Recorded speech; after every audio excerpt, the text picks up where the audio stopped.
이순신 장군의 활약을 그린 명량에 이어 후속작 한산이 지난 7월 29일 개봉했습니다. 2014년 개봉한 명량의 경우 1,700만이 넘는 관객을 기록하면서 역대 국내 상업영화 1위를 달성했는데요. 한산 역시 8월 15일 기준 600만 명을 기록하며 흥행을 이어가고 있습니다. 그런데 영화가 명량대첩, 한산대첩 순서로 개봉했는데 사실 역사적으로는 한산대첩이 먼저 일어났으며 5년 뒤 명량대첩이 일어났던 사실을 알고 계셨나요? 그리고 이순신 장군이 마지막으로 싸우다 전사한 전투가 노량대첩이란 사실 또한 알고 계셨나요? 나는 몰랐어요. 우선 대첩이란 전쟁 중 전투에서 아군이 적을 크게 이겼을 때 쓰는 말로 임진왜란이 벌어지는 동안 이순신 장군은 크게 총 12번의 해전을 치렀는데 이 중 한산도 해전, 명량해전, 노량해전에서 대승을 거둬 대첩이라 표현합니다. 그리고 이번 시간에 다룰 노량해전은 1592년부터 1598년까지 7년에 걸친 전쟁, 임진왜란의 마침표를 찍는 전투였는데요. 마지막 전투인 만큼 조선을 탈출하려는 일본군의 필사적인 저항과 단 한 명도 살려보내지 않겠다는 이순신 장군과 조선 수군의 불타는 복수심이 충돌한 노량해전에 대해 살펴봤습니다.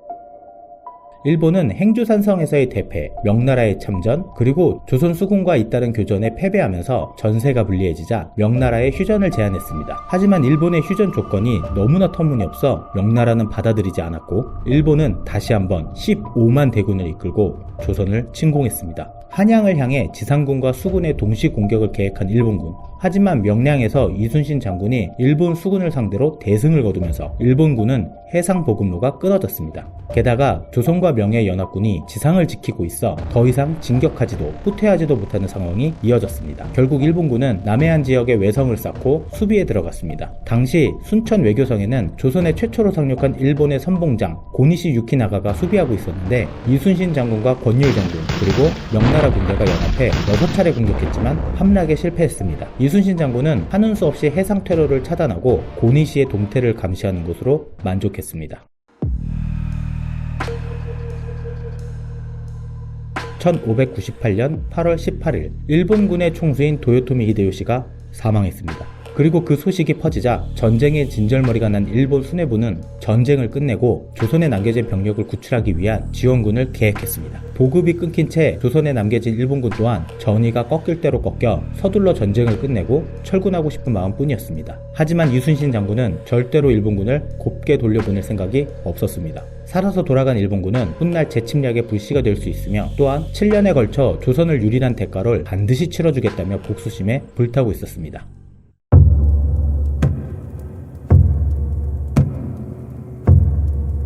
조선에 남겨진 일본군을 구출하고 퇴로를 확보하기 위해 일본 본토에서 출발한 500여 척의 함선과 6만 명의 수군이 사천, 고성에 도착해 정박하고 있었습니다. 내륙에 남아있던 일본군 역시 철수를 서두르고 있었는데요. 조선 수군의 함선은 고작 판옥선 60여 척, 명나라의 함선은 500여 척에 달했지만 그들은 남의 나라 싸움이기에 관심이 없어 전투를 꺼리는 상황이었습니다. 결국 믿을 수 있는 건 조선 수군 60여 척뿐. 이대로 싸운다면 승산이 없는 전투였습니다. 이 사실을 알고 있던 이순신 장군은 한 가지 전략을 생각했습니다. 바로 조선 수군이 순천 외성을 공격하는 것처럼 위장해 일본 수군을 유인하는 것이었습니다. 이순신 장군의 예상은 적중했습니다. 순천 외성에 있던 고니시 유키나가는 이순신 장군의 위장 전술에 완전히 속아 넘어갔고 사천과 고성에 있는 수군에게 구원 요청을 보냈습니다. 그러자 500여 척의 일본 함선들은 일제히 노량을 향해 노를 저었습니다.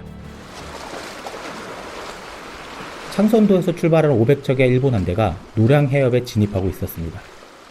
그 순간 매복하고 있던 조선 수군의 대포가 일제히 외선들을 향해 불을 뿜었고 사방에서 매복해 있던 조선 수군의 공격을 받은 일본의 함선들은 크게 당황했지만 수적으로 우세하다는 사실을 간파하곤 조선 수군을 포위하려 했습니다. 하지만 그때 죽도 부근에 매복해 있던 명나라 함대가 진격을 시작했습니다. 일본 함대는 포위당할 것을 염려해 퇴로를 찾으며 전투를 이어갔습니다. 하지만 이 모든 건 관음포로 적을 유인하기 위함이었고 이에 걸려든 일본군은 관음포에 매복 중인 조선 수군을 맞닥뜨리게 됐습니다.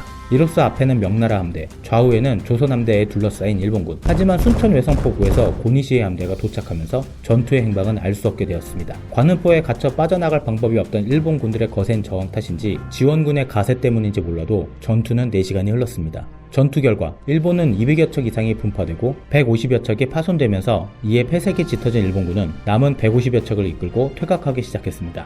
조선과 명나라 연합군은 잔당을 소탕하기 위해 이후에도 도망치는 일본군을 4시간가량 추격했습니다. 그러나 궁지에 몰린 쥐는 문다고 했던가요? 관음포에 포위당해 퇴로를 찾지 못한 일본의 시마주군 함대가 다시 뱃머리를 돌려 조선 수군을 향해 돌진했고, 이때 일본군의 쏜 총탄 한 발이 이순신 장군 몸에 박혔습니다. 쓰러진 이순신 장군은 나의 죽음을 적에게 알리지 말라라는 말을 끝으로 전사했습니다.